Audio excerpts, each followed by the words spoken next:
Dany n'est pas à la maison. Alors, je le donne à grand-mère. Elle lui servira. Oui.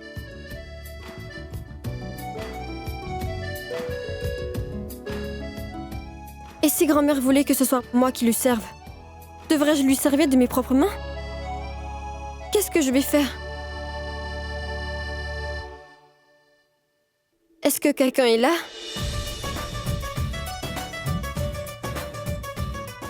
Maman ne voulait vraiment pas que je vienne. Pourquoi suis-je venue?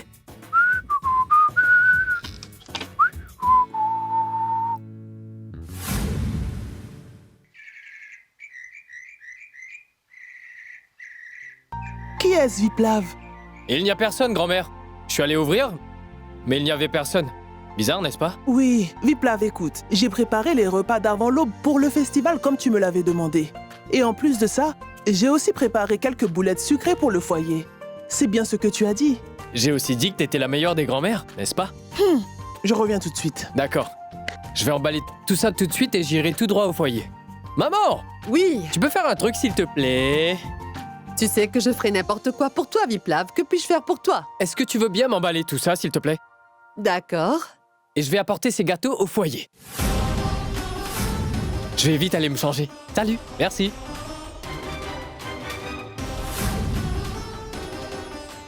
Hé, tu n'as pas entendu? Hein? Ramène des bols, vas-y.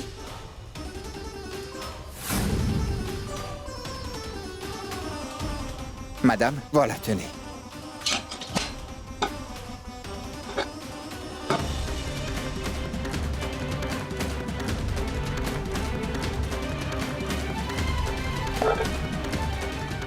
Je ne comprends pas ce qui se passe en ce moment. Celles qui ne peuvent pas se permettre d'avoir 2 repas par jour vont aujourd'hui manger des petits gâteaux qui ont été préparés dans cette maison.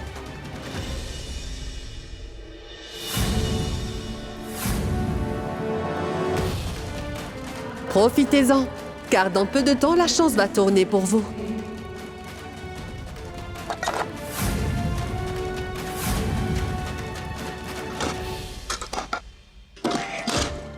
Et voilà. Des gâteaux! Gâteaux! Grand-mère les a préparés? Oui, elle les a préparés. Est-ce que je peux en avoir un aussi? Tenez, ma chère tante Chaya, ça c'est pour vous. Dis-moi, Viplav, est-ce que tu as aimé le dessert? La crème était excellente, grand-mère. Ça avait l'air si bon que je voulais tout manger d'un coup. Et puis ensuite, je me suis réveillé. C'était qu'un rêve. Donc, il n'y avait plus de crème. Mais dites-moi, grand-mère, comment savez-vous que j'ai rêvé de crème, hein? Rêvé? Viplav, j'ai envoyé du riz au lait avec Dany. Quoi, tu ne l'as pas reçu? Quoi? Dany? Crème? Quand? Quand ça? Mais quelle crème? Comment Dany, ça? tu n'as pas donné le riz au lait à Viplav?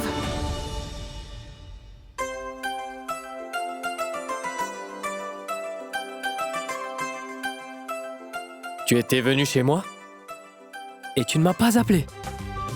Oui, je suis venue pour voir tante Durga. Et tu n'es pas venu me voir. Mais j'étais très pressée. Tu ne voulais pas me rencontrer? Je devais aller rencontrer les dames de l'association de l'artisanat. Ah, ces dames sont venues au foyer? Oui, vous les aviez envoyées. Je m'en souviens pas. Enfin, peu importe. Vous avez reçu une autre commande? Génial! Tiens, c'est pour toi. Merci, je n'en veux pas. Grand-mère?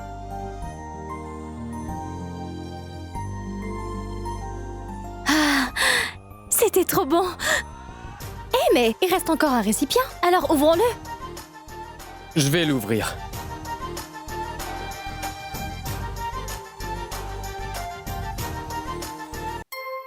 Voilà, Rajlakshmi.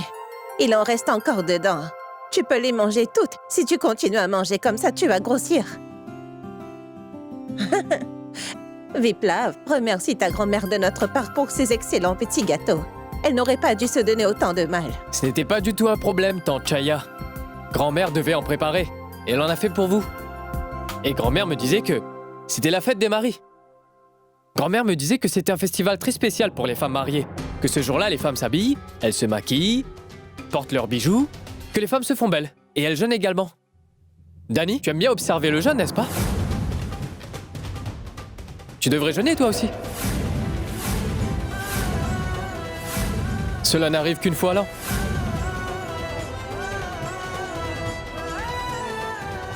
Viplav, nous sommes des veuves. Cela n'a aucun sens de jeûner pour que nos maris aient une longue vie.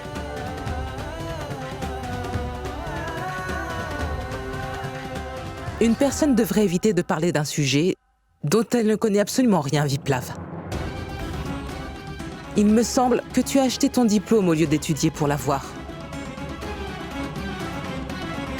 À vrai dire, Dani n'avait même pas eu 1 an de mariage quand son mari est décédé. La pauvre n'a pas pu célébrer ce festival une seule fois.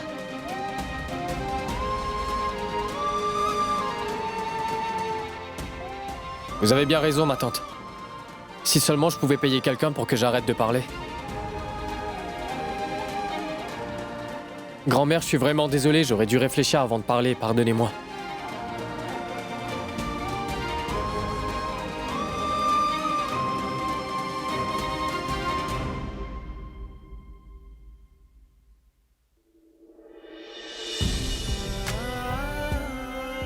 Pardonne-moi. Je suis désolé. J'ai été un idiot. Je réalise que ma question a sûrement dû te blesser. Toutefois, en tant qu'ami, je peux faire une chose. Si tu voulais parler de la mort de ton mari et de la peine que tu ressens à ce sujet, je veux bien t'écouter. Tu peux soulager ton cœur et cela te fera du bien. Et pas que Dani. Si l'une de vous ressent le besoin de se confier à quelqu'un, vous pouvez tous compter sur moi.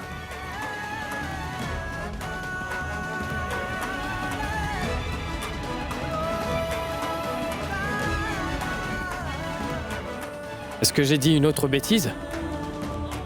Grand-mère Indrani, je ne sais vraiment plus ce que je peux ou je peux pas dire. Je dis des choses qui me viennent droit du cœur, donc je ne réfléchis pas. Viplav, c'est une douleur qui est ancrée au fond de nous. C'est quelque chose dont nous ne voulons ni extérioriser, ni partager avec qui que ce soit. Et encore moins avec une personne comme toi, qui est de nature tellement joviale parce que nous ne voulons pas gâcher ta bonne humeur, Viplav, avec des histoires aussi tristes. Je vous laisse, grand-mère.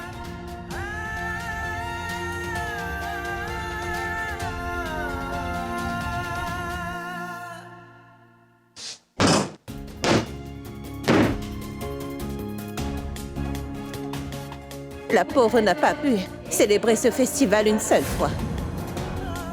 Viplav, nous sommes des veuves. Cela n'a aucun sens de jeûner pour que nos maris aient une longue vie. Pourquoi est-ce qu'une personne aussi jeune devrait-elle se contenter d'une vie aussi misérable? Sans un mari? Sans aucun partenaire? Après tout, elle est encore une jeune femme.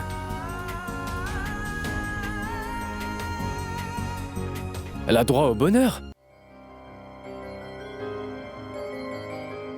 L'an prochain, Dani participera à cette fête.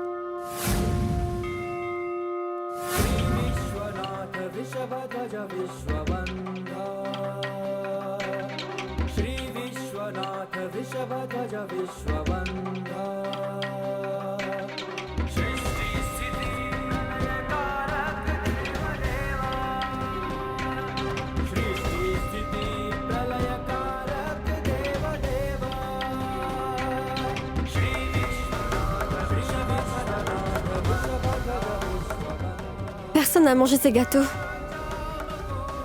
Je vais devoir lui trouver un mari. Il ramènera à nouveau des couleurs dans la vie de Dani. C'est tout.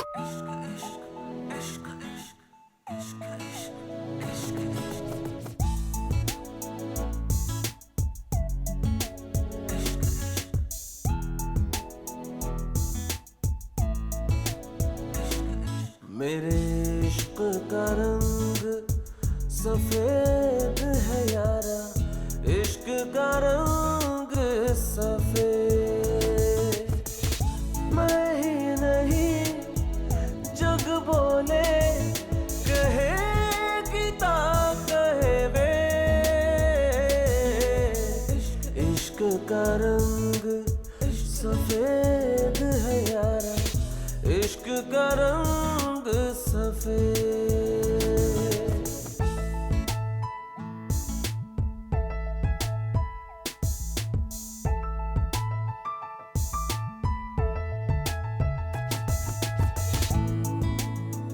Mais comment est-ce qu'elle peut être destinée à vivre une telle vie à un si jeune âge?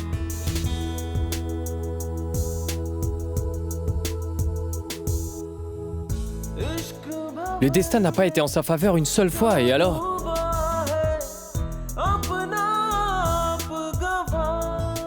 Elle peut se remarier.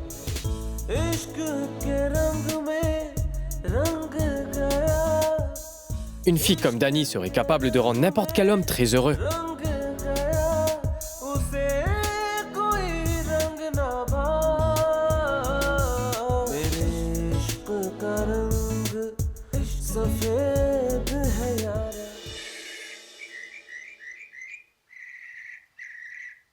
Oh, attends, Jumki. Et voilà. Allez, Dani, allez, emmène-moi au parc, viens. Non, non, pas possible. S'il te plaît. Bon, d'accord, je vais t'y emmener. Mais en retour, il faudra que tu fasses quelque chose. Quoi? Tu devrais m'accompagner au temple après. On est d'accord? D'accord, partons. Dani? Oui? Pas besoin d'aller où que ce soit. Je préfère que tu restes ici. Mais pourquoi? Qu'y a-t-il? Tu commences à te sentir pousser des ailes. Je te dis de ne pas y aller, c'est tout. Tu veux toujours des explications. Tu essaies toujours de raisonner avec moi pour m'influencer, n'est-ce pas? Si je te dis de ne pas y aller, cela ne te suffit pas? Il y a le festival. Et il y aura une foule de femmes mariées au temple qui seront toutes en train de prier pour leur mari. Et la présence d'une veuve parmi elles là-bas ne sera pas la bienvenue. Alors tu ne bouges pas du foyer, c'est bien compris? Oui. Est-ce que cela veut dire qu'on n'ira pas au parc? Dani, qu'est-ce que disait ta mère? Je n'ai absolument rien compris. Qu'est-ce que c'est que ce festival? Pourquoi ne peux-tu pas aller au temple? C'est rien, ma grande. Maman disait juste qu'il y avait une grande foule si tu te perdais. Et c'est pourquoi on ne peut pas y aller. Allez, viens manger, Jumki. Allez, viens. Non, Assieds-toi. je ne veux pas manger. Comment ça, tu ne veux pas manger? Allez, assieds-toi là. Jumki. Non. Il faut que tu manges. Non, je ne veux pas manger. Jumki, si tu refuses de manger, je ne mangerai pas non plus. Et je vais vraiment mourir de faim. Juste une bouchée. Non, je ne veux pas manger. Ah!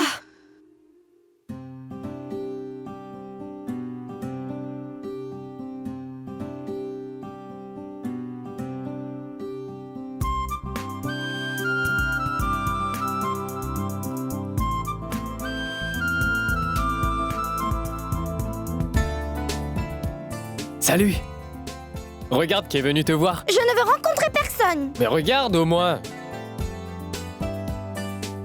Ta-ta-da! Priya est venue te voir. Et regarde, elle est même habillée comme toi. Je ne veux rencontrer personne.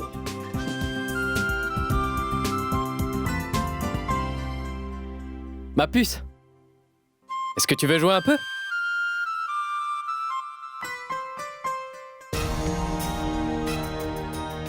Eh bien, ton repas est prêt. Est-ce que tu vas assister à un mariage? Mais pas du tout. Mais tu as oublié, c'est la fête des maris. Et Viplav m'a demandé de faire tous les préparatifs nécessaires. C'est pourquoi j'ai fait tout ça. Non, non, je me souviens parfaitement. Je ne faisais que plaisanter.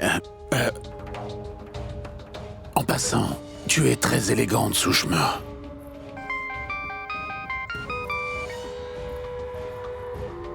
Allô? Namasté, grand prêtre. Namasté. Je suis de l'association de l'artisanat de Bénarès. Je vous appelle pour vous informer que ma collègue et moi sommes allés au foyer Tarini hier, comme demandé, pour faire le travail dont vous nous aviez chargé, et le travail a été fait. Oui, d'accord, merci bien. C'est un obstacle que j'ai réussi à traverser.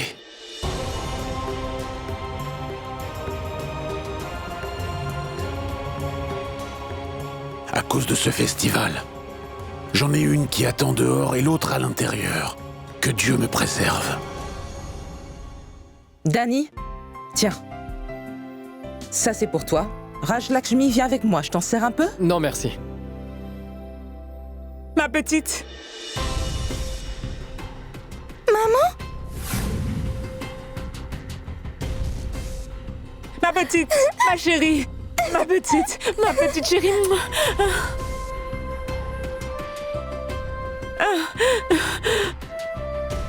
Maman, dis, pourquoi est-ce que tu m'as laissée seule avec ce méchant monsieur qui me voulait du mal? Maman, je veux vraiment rentrer avec toi à la maison. Oui, ma grande, j'ai commis une erreur. Je te promets de ne plus jamais me séparer de toi. Quel genre de mère êtes-vous? Comment avez-vous pu laisser votre fille avec un étranger, hein? Est-ce que vous savez ce que cette pauvre enfant a traversé? Combien elle a pleuré après vous? Écoutez, j'étais désemparée après le décès de son père. Il n'y avait personne pour s'occuper de nous. J'avais beaucoup de mal à subvenir à ses besoins et j'ai 2 autres filles, monsieur. Et j'étais surpassée par tout ça. Je n'avais aucun autre moyen de m'en sortir. Comment vous vous sentirez si, comme elle, on vous avait confié à un homme aussi horrible? Vous donneriez vos enfants à un inconnu pour pouvoir vous remplir l'estomac? J'ai aussi une fille et j'ai perdu mon mari. Mais ce ne serait pas une raison pour moi de laisser ma fille entre les mains d'un étranger. Je ne savais pas que cet homme était quelqu'un de si horrible. Car son comportement était impeccable. Et il m'avait promis qu'il traiterait Junki comme sa propre fille. Alors je lui ai fait confiance, mais maintenant, je vois que c'était une erreur. C'est incroyable. Un type vous dit n'importe quoi et vous lui donnez votre enfant, hein? Oui, je m'excuse. Merci d'avoir sauvé ma petite fille des mains de ce prédateur. Et je vous en suis très reconnaissante. Maman, on rentre vraiment chez nous? Oui, ma grande. Ça veut dire que je ne reverrai plus jamais ma tante Dani et les autres tantes aussi? Tu habites à Bénarès, n'est-ce pas? Donc lorsque tu auras envie de les revoir, tu n'as qu'à m'appeler et je viendrai tout de suite te chercher. D'accord? Oui, ma petite Junki. Lorsque tu voudras nous rendre visite, tu n'auras qu'à venir. Mais avant de partir, est-ce que je peux avoir un câlin?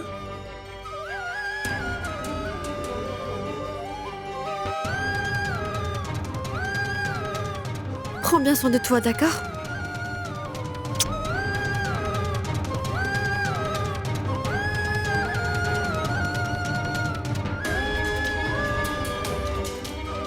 On se reverra très bientôt. Un petit bisou? Allez, vas-y.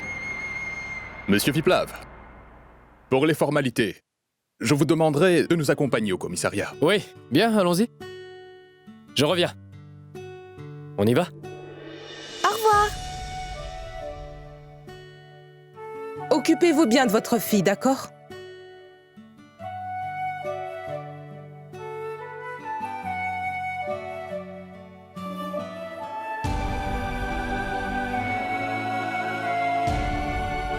Franchement, mais où va-t-on? Comment une mère peut-elle confier son enfant à un parfait inconnu? Les gens d'aujourd'hui...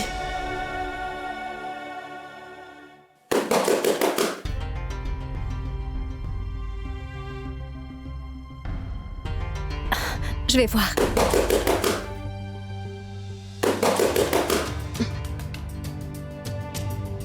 Le patron des lieux, Monsieur Viplav Tripathi, est-il là?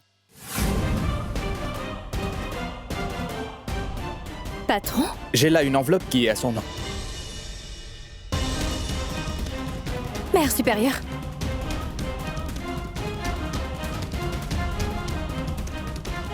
Il doit y avoir une sorte de malentendu, monsieur. Monsieur Viplav vivait ici pendant quelques jours. Mais il n'est pas le propriétaire du foyer. Mais c'est cette adresse qui est inscrite sur le courrier recommandé. Il semblerait qu'il y ait une erreur. Donnez-le-moi et je les lui remettrai.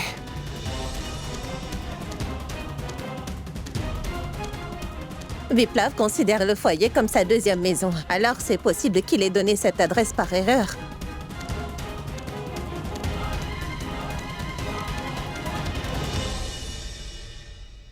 Chalou? Oui? Tu veux bien aller chercher ton père et ton grand-père? La lune va bientôt apparaître. Oui.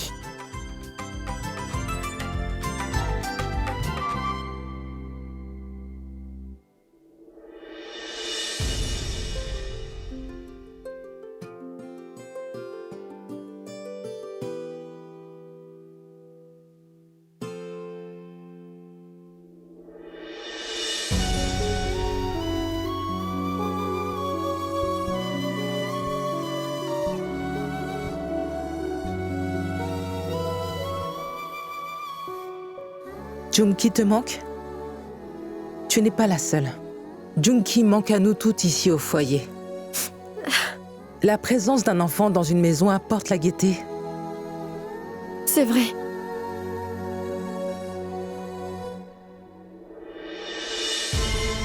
Tu n'as rien mangé depuis ce matin. Et tu n'as pas touché à ta nourriture. Je pense que tu dois avoir faim. Donc va manger.